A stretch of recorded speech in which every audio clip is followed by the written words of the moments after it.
This video is brought to you by Raycon. Hey everyone, I'm here to talk about, wait, did that say Raycon? I thought we were done. The cosmic rift closed. All the alternate Arlos went back to their own universes.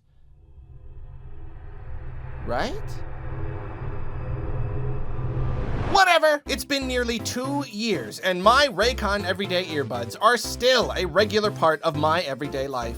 They're often with me all day as I work or hang out with friends or go for walks. Doesn't matter how much I shake and wiggle, they never fall out. I've tried multiple kinds of earbuds, and these are still the sleekest and most comfortable, if you ask me. Especially thanks to the gel tips they come with, which ensure that your fit is absolutely perfect. The sound quality is great, and they last so long that I barely ever have to worry about charging them. Up to 8 hours on a charge, and up to 32 hours when you use the charging case. If all that doesn't convince you, everyday earbuds are half the price of other premium audio brands. And they've got over 48,000 5-star reviews. That's a lot of happy people. If you want to be one of them, hit the link down in the description or head to buyraycon.com/Arlo to get 15% off your Raycon purchase. Now, if you'll excuse me, I'm gonna go take a walk with my Raycons.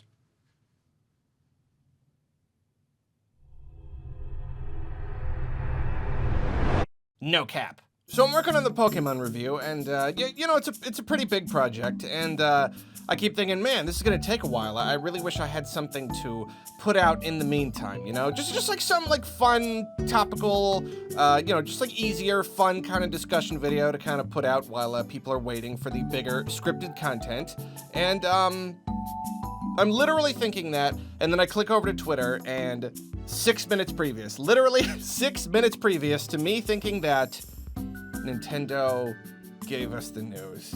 Nintendo is shutting down the Wii U and 3DS eShops next year. A little over a year, March 2023. Shutting them down. Kaput. Poof. Just gone. We all knew that this was an inevitability, and in fact, there've been a couple little things here and there making us think that the end might be coming potentially. But I don't think anyone could actually be prepared. You know, I don't think there was any way for us to ever feel just like rightly prepared for this to happen. I mean, like even if the eShops went on for a lot longer, for a good number of additional years, I think it would never be easy to accept. You know, it was never not going to feel too soon. Yeah, maybe if it was 20 years from now or something, I'd feel differently, but it really doesn't feel like any amount of time was gonna feel right.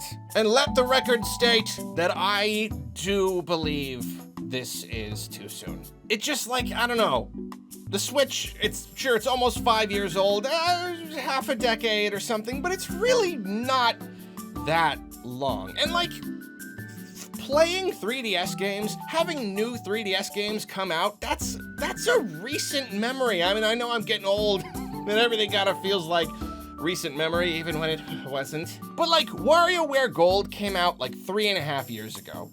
It's really not that long ago. But like, that game that they put out 3.5 years ago, it will soon no longer be purchasable digitally. The 3DS, like up until decently recently, that rhymed, that's fun. Until pretty recently, Nintendo was like, this is our thing. This is our product. Buy a 3DS, buy these games. It's all just going away.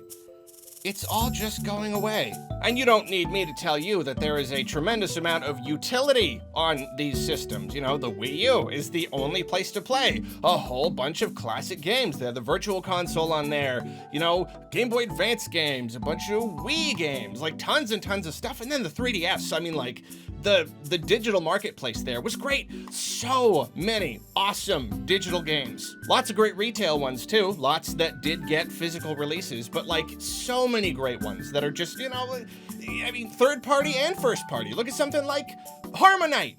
Harmonite, going away, gone. How is that not on phones yet? Is that on phones yet? Whatever, you get what I'm saying. So, Undead Bowling, who cares? There's so many, what is it, like over 1,000 games or something, like on the 3DS and the Wii U. They're just going away. Dylan's Rolling Western? Yeah, not a thing anymore. Yeah, it's just gone. Who cares?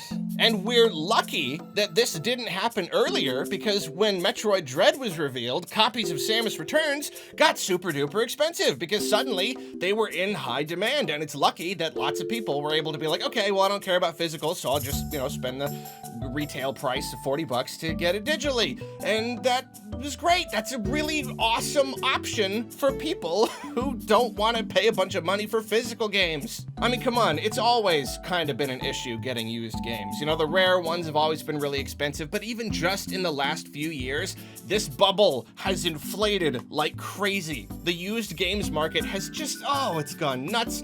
It's terrible. It's harder than ever to get your hand on some of these old games, and it's not really showing any signs of stopping. It kind of just feels like this is the new normal. And if anything, that's a good reason right there to extend the lives of these old stores longer than maybe they originally planned. The last 2 years have shown us that this whole physical games prices issue it's only gonna get worse, and it's especially gonna get worse after this. Jeez. The thing is that Nintendo, and of course a lot of people as well, are saying that this is an inevitability. This is just a normal thing that we always should have expected. This is a normal part of the game digital platform storefront process. But I don't really want to necessarily assume that that's true. I gotta ask the question, is it really an inevitable part of the process? Is it really inevitable? I mean, of course it's inevitable, at least to some degree, but this is not a thing that we've had to observe a whole lot of times. I mean, sure, we've already seen the Wii shop close down. We've seen the DSi store close down. Those to me were a lot easier to handle because a lot of those games, you could play the Wii games on your Wii U. It felt like this content was being moved forward, and there was good stuff on those stores, but there wasn't quite the same number. Those were still very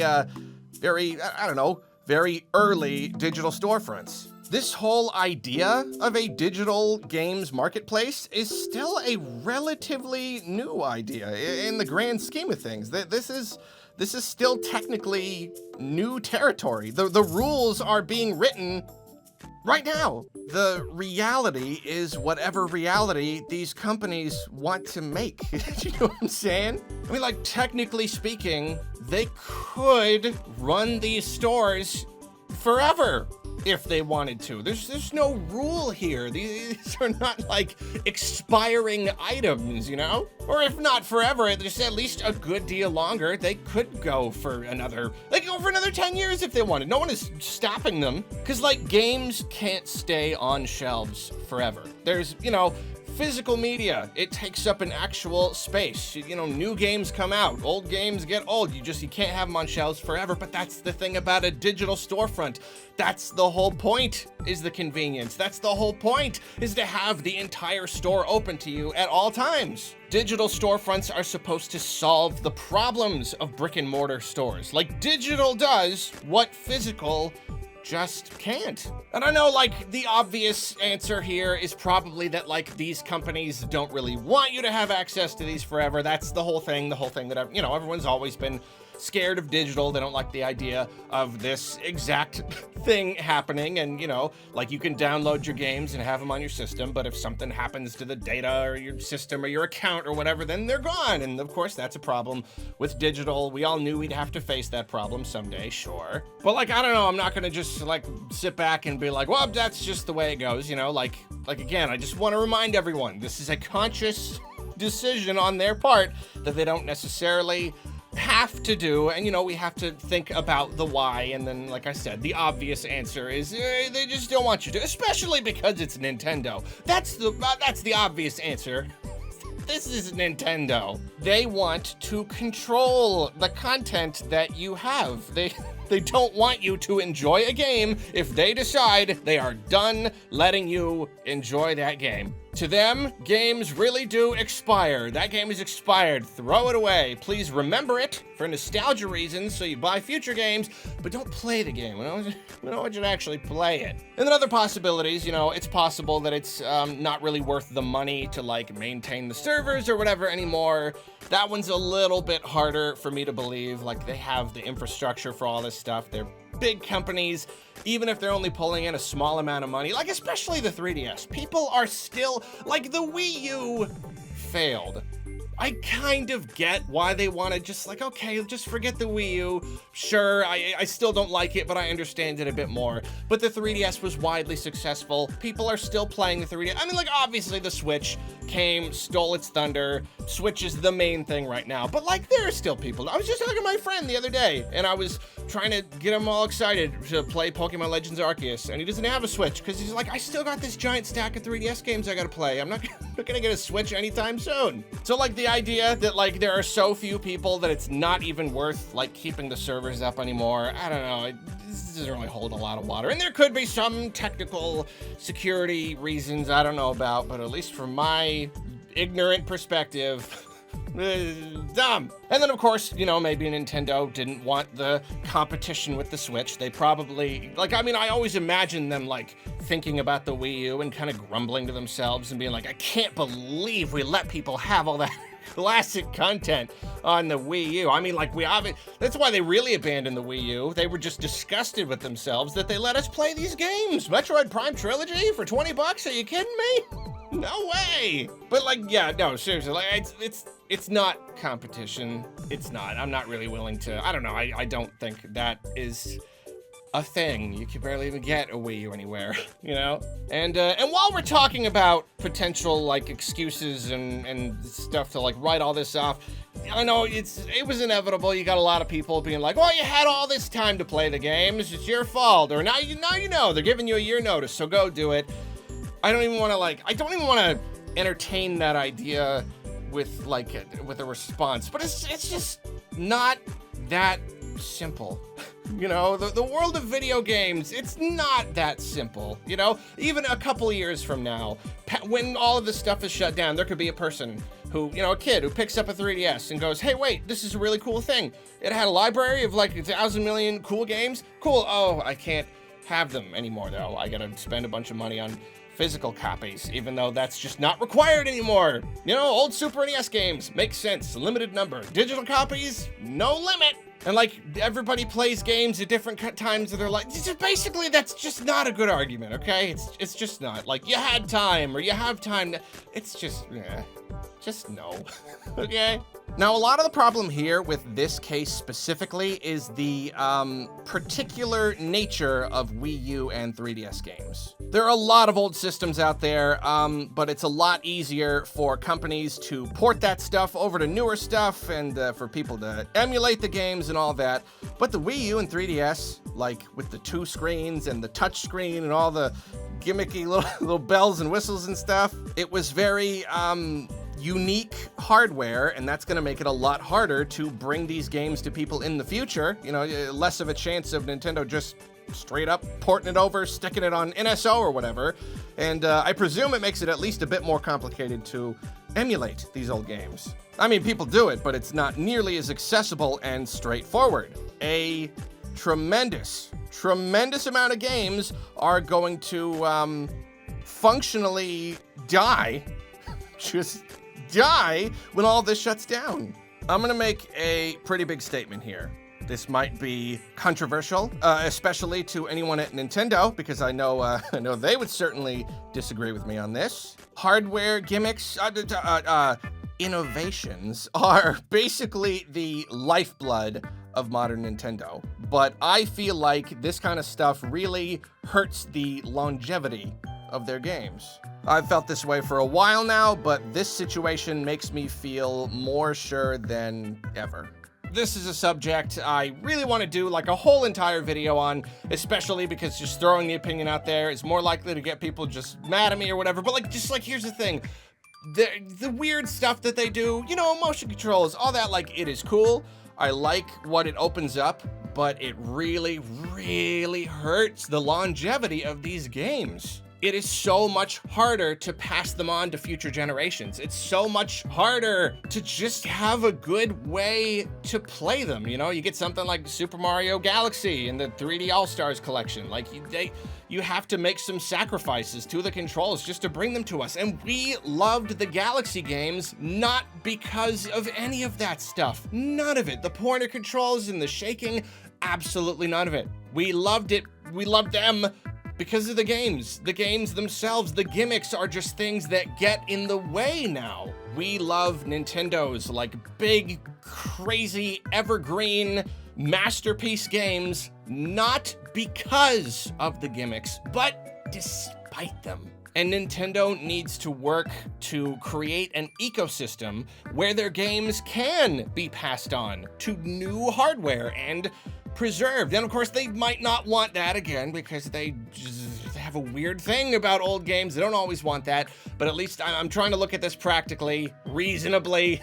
It makes sense to want to keep selling games to people. And you know what? I will completely admit right now, all Nintendo discussions, pretty much all of them that are about like Nintendo as a company and about the Switch as a piece of hardware, it's all being colored right now by the fact that I bought an Xbox Series X and now I'm like completely spoiled on that. Like, you know, it's 10 years later and I plug in this new Xbox and I sign into my old Xbox account and my old games are still there. My saves are still there. But like, obviously, you couldn't do such a thing with the Switch. Like, if I wanted to play an old 3DS game, even if it was on my account, it's not as simple as just booting it up on my Switch. There's all these issues that you'd have to resolve. How do you properly emulate 2 screens and a touch screen and anything else the game with, a camera or whatever, without extra hardware, without a lot of extra work?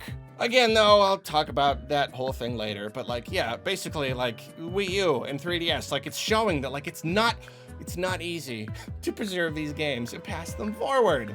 Okay, and before we wrap this up, this is funny. I'm not still not 100% sure if this is like complete. I have no real reason to believe it's not true, but like this is one of those things, you know, things get shared around. I'm always wary, but like allegedly, so Nintendo has this Q&A on the page of why this is happening and all that stuff. It seems that there was originally an additional question that was removed. And if this is all real, I have no doubt that a disgruntled Nintendo employee who is as bitter about this decision as probably most of us are, they put a question on there that's just like, don't you feel that you have like an obligation to let people play these games in the future? It's really, they removed it though, because that was like really snarky. And the answer was like, we don't have any plans to give you any other games. Shut up. Not exactly that, but like basically, and they removed that real quick. Very, very, very funny if that's true. I wonder if someone at Nintendo got in trouble for that. I also think it's funny. It's not funny. It's not actually funny, but it's kind of funny how, you know, Sony announces that they're shutting down the PS3 and Vita stores, and there's a great big backlash, and Sony goes back on it because that's ridiculous, especially in the case of the Vita, you know, just like the 3DS. Don't shut that down. Plenty of people still playing it. That's ridiculous. Don't do it. But when it comes to Nintendo making the exact same announcement, there's no backlash. Yeah, people are annoyed, but like, it's like we know Nintendo doesn't care what we think. Over the last couple of years, especially, we have seen that it does not matter how big the backlash is. It does not matter how huge it is. Nintendo will not budge, so no one is even trying.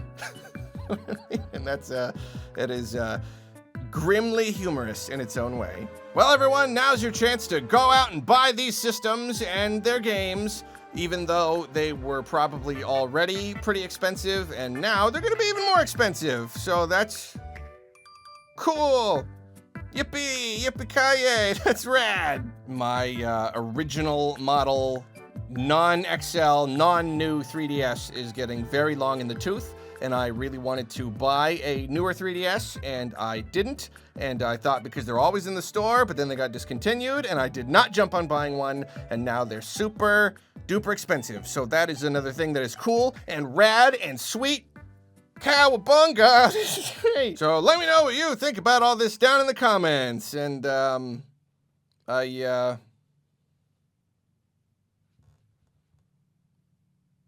I gotta get on eBay. I'll see you later.